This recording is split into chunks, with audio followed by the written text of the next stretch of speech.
Man prieks, ka tu uzaicināji pie sevis ciemos šodien.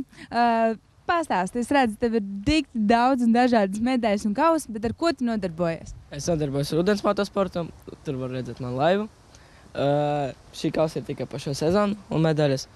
Šī sports ir ļoti bīstams, bet ļoti interesants. Es braucu vismazākajā klasē, un tajā klasē laivu ātrums var aizsniegt līdz 80 km/h.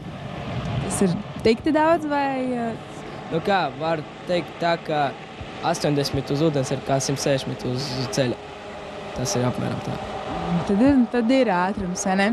Klausies, bet tu sākumā es nodarbojos arī ar motosportu, jā?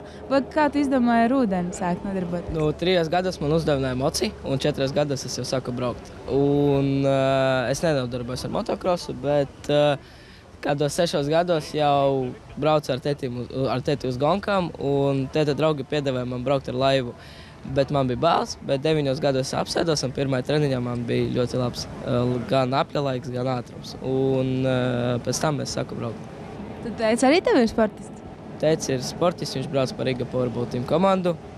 Tagad viņš ir kā treneris. Viņš brauc ar Formula 2, vislielākā laivu klase Latvijā.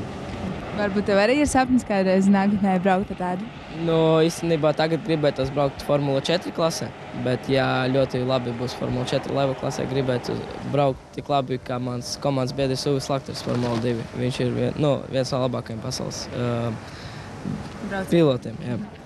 Vai ir daudz tādu braucēju kā tu? Nezinu.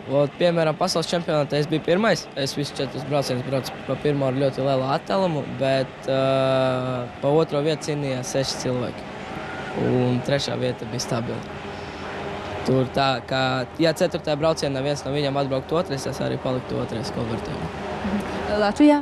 Latvijā es esmu pirmais, un tā ka visi 4 posmi es biju pirmais, bet ir vēl viens posms, bet es jau tāpat esmu Latvijas čempions.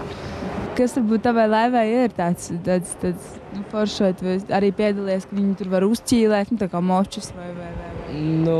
Šī laiva uzbūvēja mans tētis 2 gadus atpakaļ, 3 gadus atpakaļ. Un man liekas, ka tā ir viena no labākajām pasaules laivām, jo viņa brauc ļoti stabili un viņa ir ļoti labs pagrieziens. Tas ir svarīgākais, lai būtu, ja? Jā. Jo pārējais laivas, tur piemēram ir Jelgavas konstruktors Jānis Millers, ir Igaunijā arī konstruktori. Un tās laivas, viņas uz taisnēm, kā mums uz krasta saka, viņas lēkā laivas. Man laiva brauc stabili. Kāpēc tev patīk braukt? Kas ir tas, kas tev aizrauj šajā sporta veidā? Ko parasti draugi varbūt saka, kur nebrauc? Visu laiku. Tu esi dūlsgalīgi? Nē, draugi visu laiku prasa izbraukāties, bet man kaut kā mazliet bailes par draugiem, jo tas ir bīstami. Jo šī sporta ir ļoti, var dabūt ļoti lielu adrenalīnu, jo tu nezini, kā laiva vedīs pagriezienā vai kaut kā uz taisnību. Vai tev ir bijis pašam arī kaut kādi tādi brīži, kad tu saproti, es vairs nenoturēšu laivu? Jā, bija tā, ka Liepājā bija gonka, un man noslēpa motors, un Igaunis dalībnieks man pārbrauc pāri. Un es ļoti, man bija bailes ļoti. Un es nebraucu gonku, sacensības nebraucu, jo ļoti bailes bija, un kā vēlreiz tas notiks. Bet tagad es pārvarēju bailes tās? Jā, tagad man, es visu laiku braucu pilnē. Bez atlaitīšana. Jā? Pagriezienos tikai. Taisnē visu laiku pilnē. Tad tev patīk aizrauja ātrums? Jā. Kāds ir tavs lielākais sapnis? Ko tu gribētu sasniegt? Ļoti gribētu arī piedalīties kā tētis un kā Uvis Lakters Formula 2. Un tā kā mērķis uzstāju sev palikt tik labs braucies kā mans komandas biedrs Uvis Lakters.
Es pat īsti nevaru izstāstīt, bet tās emocijas bija kaut kas, es nezinu.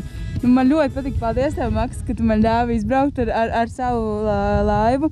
Pastāst, kā man gāja, kā izskaties no malas. Es biju rītīgi pārbījusies. No malas izskaties ļoti labi. Izskaties arī tā, mana māsa vecākā, viņa brauc arī līdzīgi šim braucienam. Bet priekš pirmās reizes ļoti labi. Man bija tāds moments, kad es it kā baigi uzspiedu gāzi. Tad rītīgi tagad braukšu, un es tā kā sabijos, kad es pāri braucu. Un tad, kad es atlaidu, man laiva vienkārši tā sāk šupaties. Kāpēc tā? Es nezinu, kāpēc, bet dažreiz arī ir tā, ka, kad atlaid, jo dzensko vairāk negriez, un tā kā arī sanāk kā brems, un viņi iet tā. Tas ir ļoti bīstami, tādās momentos var apgāzties. Jā, man bija tāds sajūta, ka es apgāzīšos. Man likās, ka tas ir tāpēc, ka liela viļņa ir.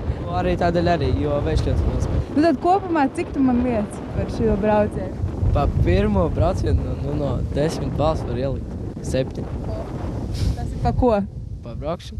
Par braukšanu un par to, kad uzdrīkstēšanos, jā, par to, ka man nebija bail. Jo visiem, pārējiem dažiem draugiem, kuriem es devu, viņi brauca 2 reizes sliktāk. Jā? Tad jau vispār dod 5. Paldies tev, Maks, bija forši pabraukt.